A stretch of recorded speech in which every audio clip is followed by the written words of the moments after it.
What's happening, everybody? Welcome into a special offseason edition of Broncos Blitz, a Mile High Sports podcast. I'm Cody Rourke, Broncos reporter from Mile High Sports, joined alongside by my good friend Swipa, our Denver sports analyst at Mile High Sports as well. We're breaking down all things going on with the Denver Broncos. There's some intriguing topics right now, so thank you for joining us, listening to us, watching us on YouTube as well. Swipa, I'm excited to break all this stuff down. And just a reminder, folks, as we get into the season, as we get into training camp, Swipa and I are going to be doing a weekly show here on Mile High Sports. So with that said, Swipa, let's waste no time here. There's a major topic of conversation going on right now in Broncos country surrounding Jerry Jeudy. And there's a lot of questions surrounding whether or not the Broncos are seriously looking to trade him. Should the Broncos trade Jerry Jeudy? This is my question to you, and I can't wait to dive deeper into this with you and everybody in Broncos country. Yeah. I mean, it's a really good question. A lot of stuff happening. First off, shout out to Broncos country. There's been a lot of off-season news so far, and we get to this portion where a lot of names are on the trade wire. But, man, I'm not going to lie to you, Cody. I think the thing with Jerry is there's been so much, I think, smoke around Jerry's name and his game and how good he actually is. I think a lot of people, they see the talent.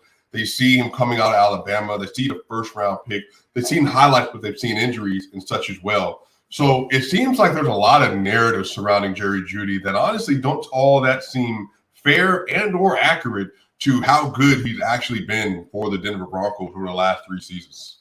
No, I was spot on. The number one thing I see all the time, it drives me nuts because, I love social media. I love interacting with everybody in Broncos country. I think Broncos fans have a very unique insight into a lot of things. They're obviously very passionate about the team that they root for, but often at times, and this is a huge issue, I think is deeply rooted in media itself. I think media has created this problem.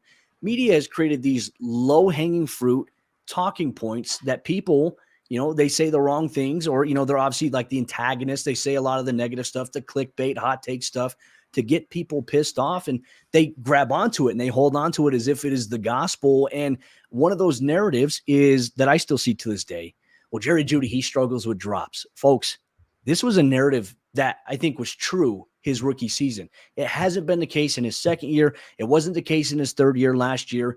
This is a big upcoming season for Jerry. He's emerged as their best playmaker on the offensive side of the ball, but yet we still see these narratives to try to justify, okay, hey, Denver should send him off because he struggles with drops. That has not been the case. He didn't even lead the team in drops in 2022. Right.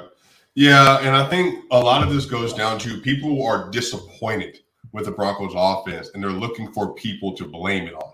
So because we've changed quarterbacks so often, it's now moved to, well, who's been a consistent person there? Cortland's been out because of injuries.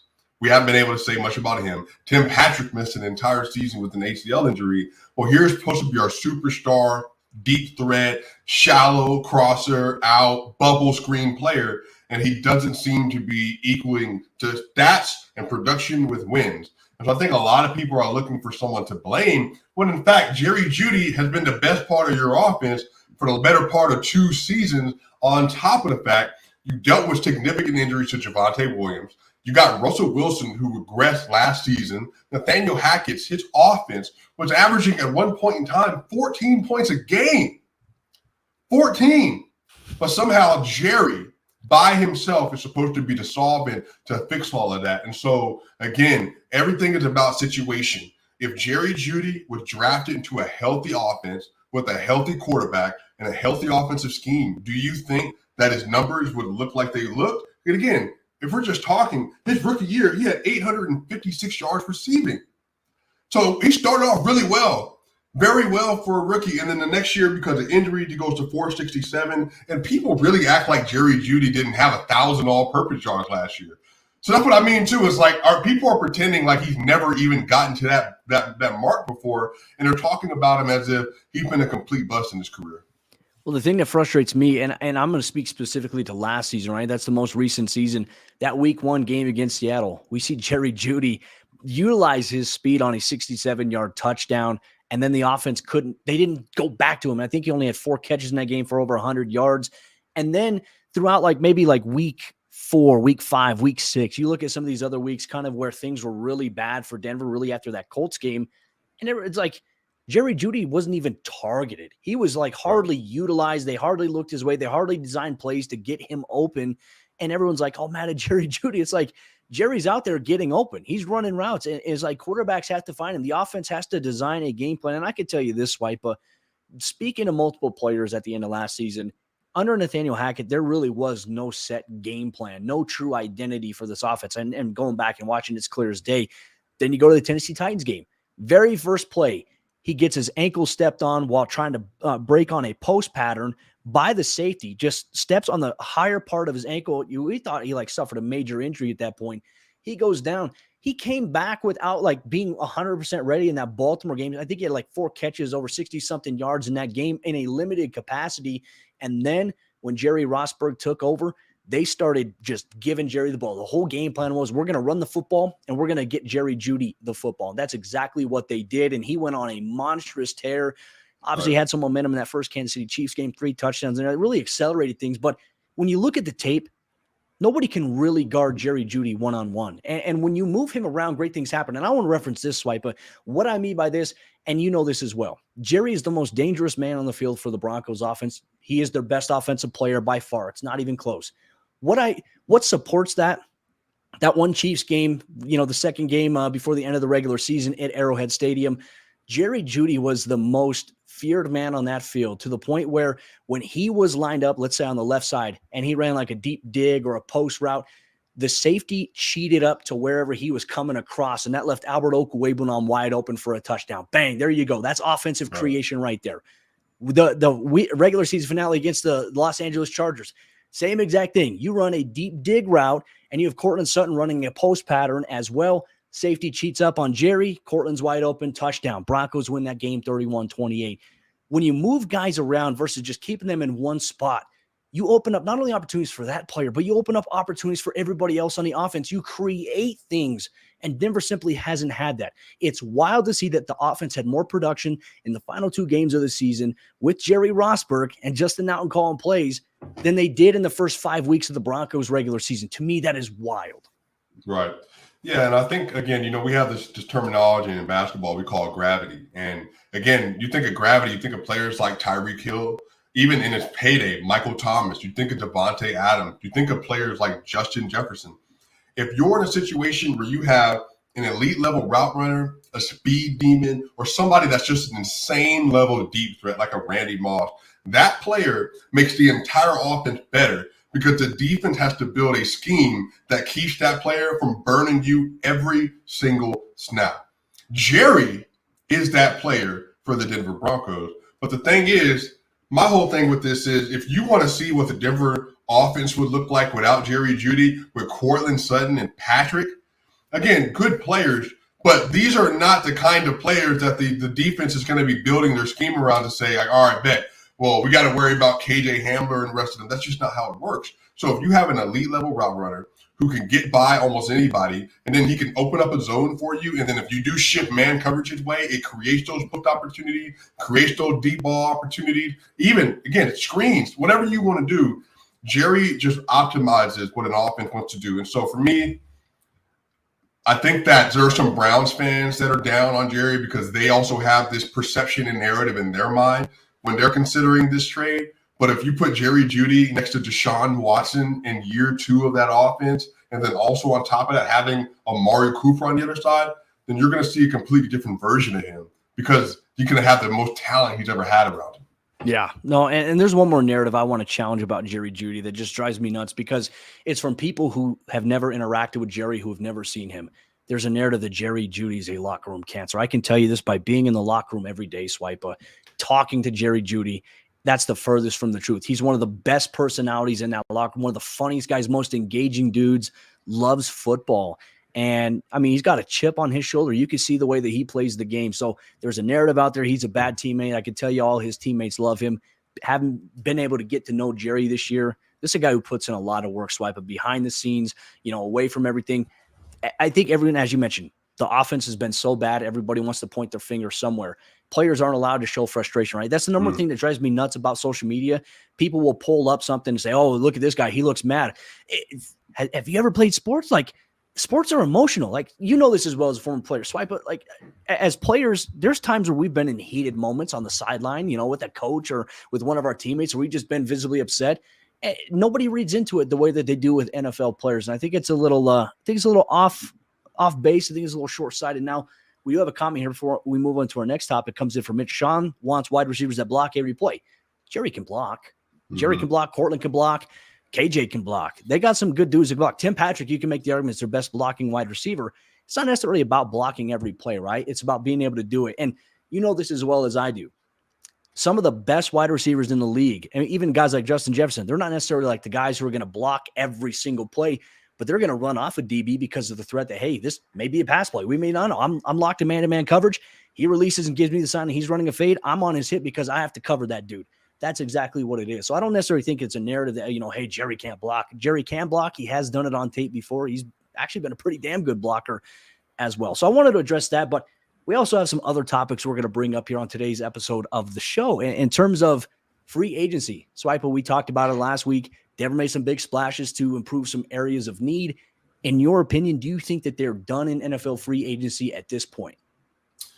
No, but just to finish that Jerry point, did Jerry not go to Alabama? Was he not blocking for one of the best run games in the NCAA? So again, I think that's also a narrative that defeats itself. But on top of this, are the Broncos done?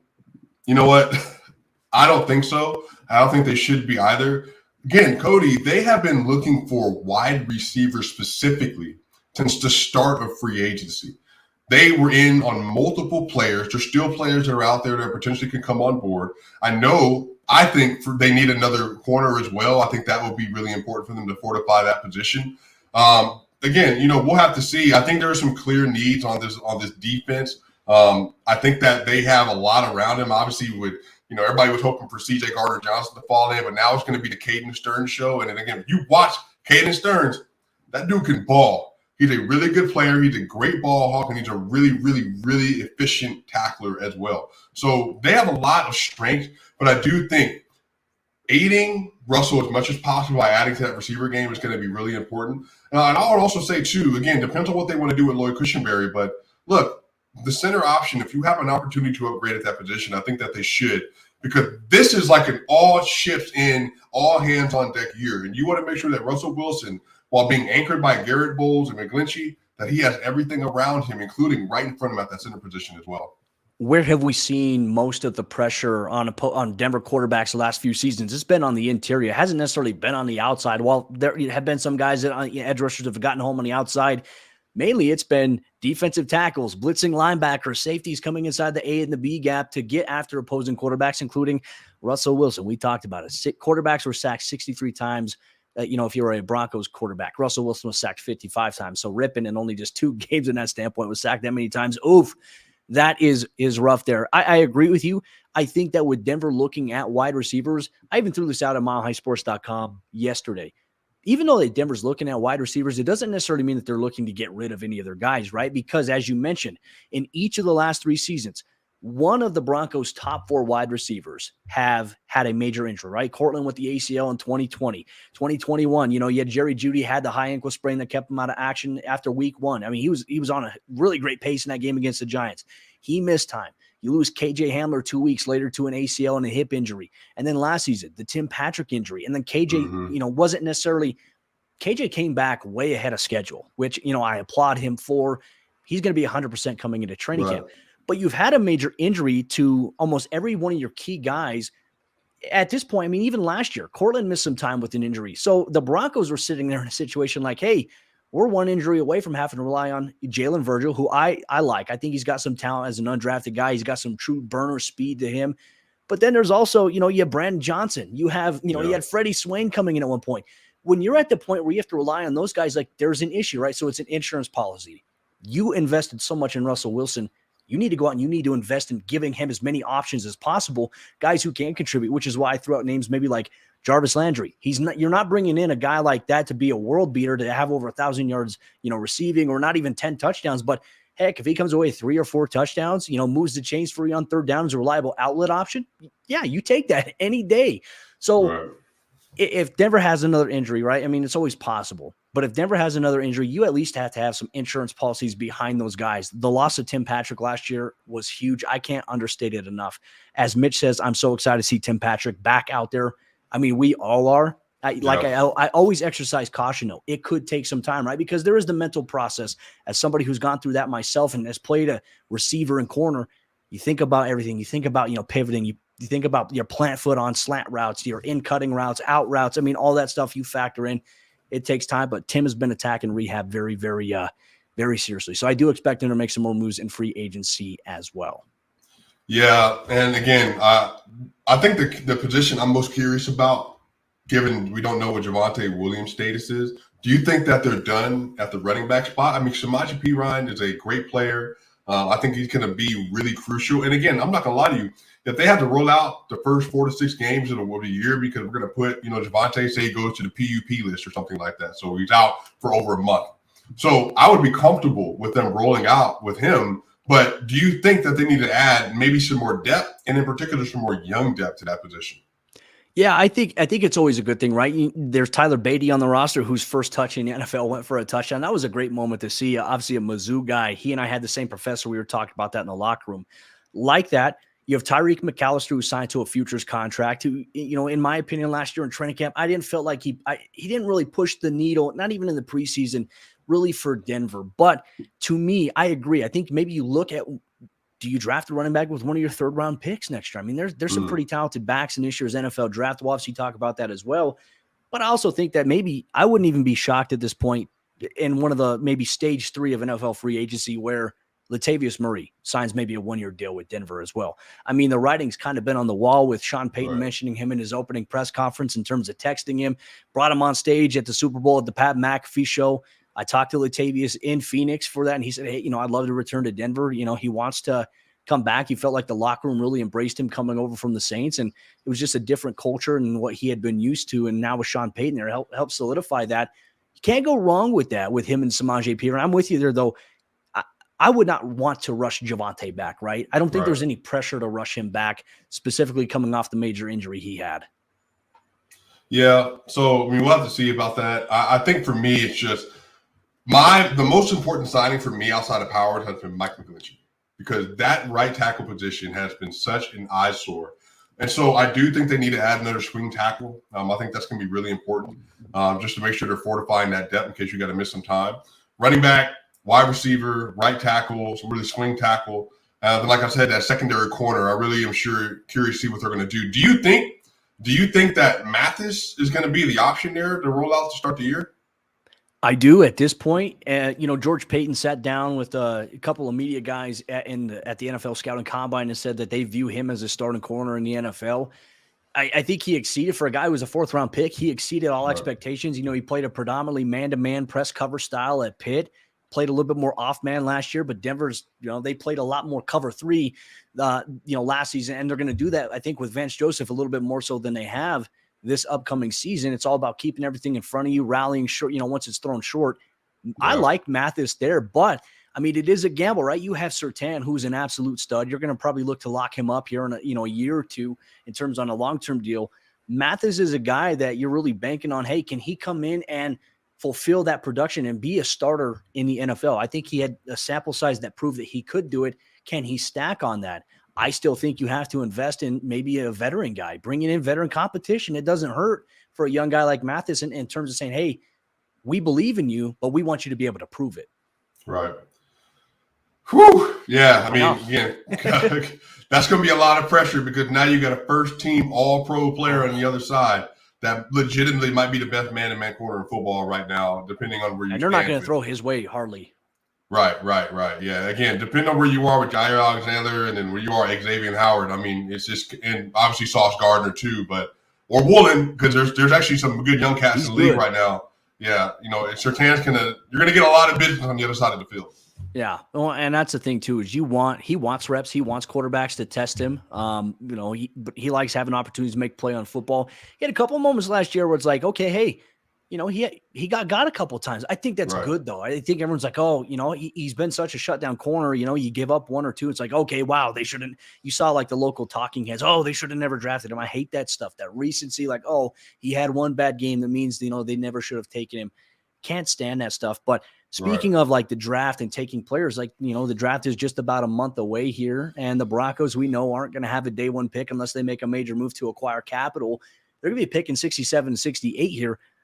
In your position, based on what Denver has done in free agency, what positions do you feel like they could take a strong look at with those third round picks? I mean, I don't necessarily think Denver at this point they don't have to go into the draft. They don't have to draft based on need. They can draft based on best player available, I think, with the circumstances that they have currently sitting in front of them.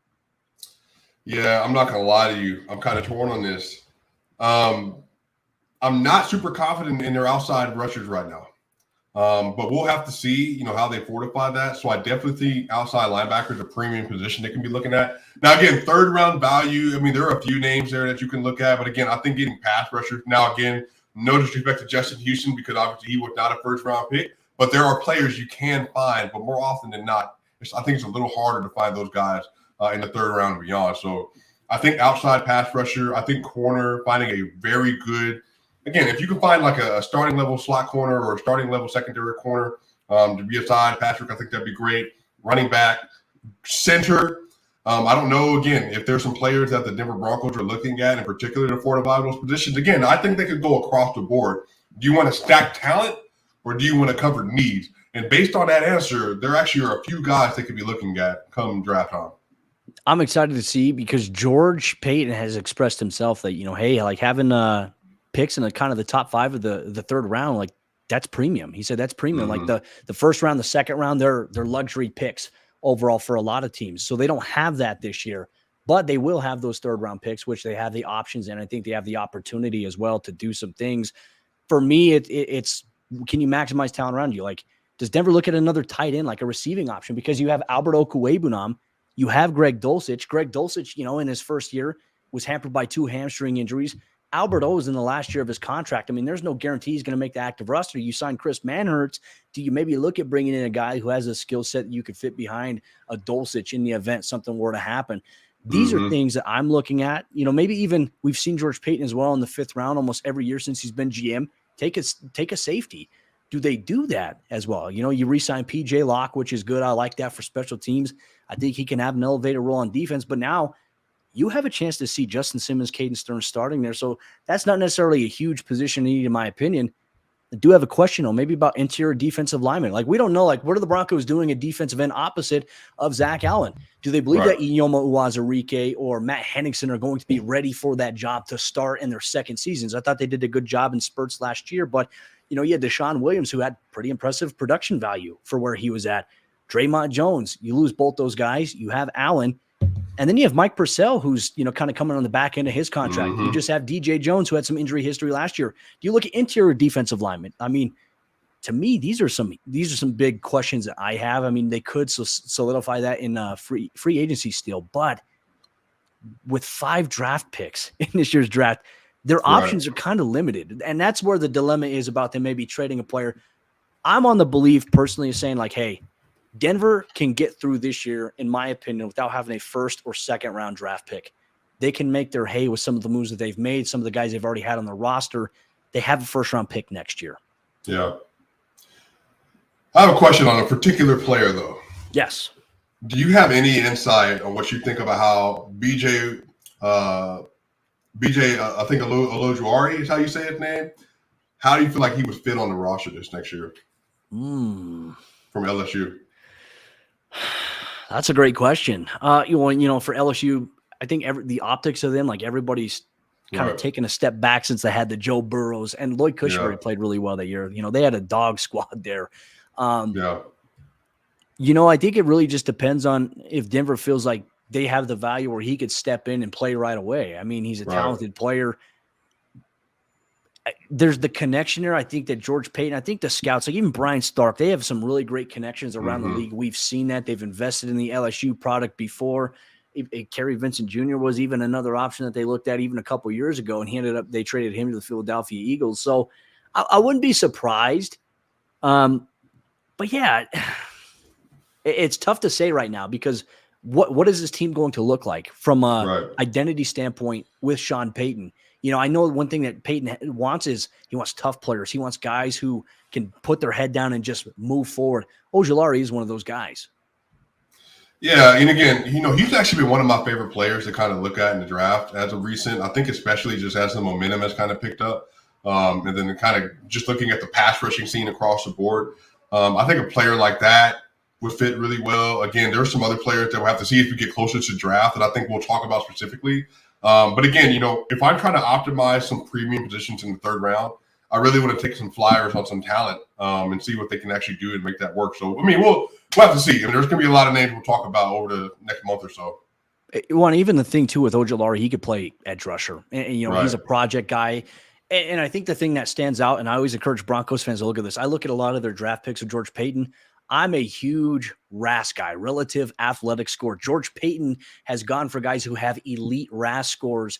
Baron Right. Browning has a freakish RAS score as well. Randy Gregory, freakish RAS score. So I think those indexes are super important. And obviously for him, he's for a guy who's 250 pounds can move the way he does. It's important. It's important to be able to utilize guys like that in the NFL.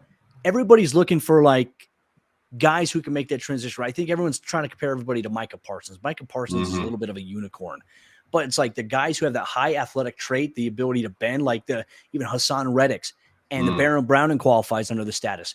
Can you find another guy, develop him, and put him at that position? Because if you can keep contained, but you can also beat some of the slower offensive linemen in the league, you're going to eat as an outside guy. So I'm with you. I think that would be an exciting prospect to watch for as well in the NFL draft. But Swipa, I'm excited about this. And folks, we always encourage you, the Broncos Blitz podcast, you can catch it at milehighsports.com. You can find it on your favorite audio podcasting platform. You're going to get this show as well on YouTube. We're just doing some special offseason episodes right now as the Broncos continue to navigate through free agency. The NFL draft is upcoming, and we're going to have you covered every step of the way. Swipa, myself, Cody Rourke here, the Broncos Blitz, part of the Mile High Sports Podcast Network.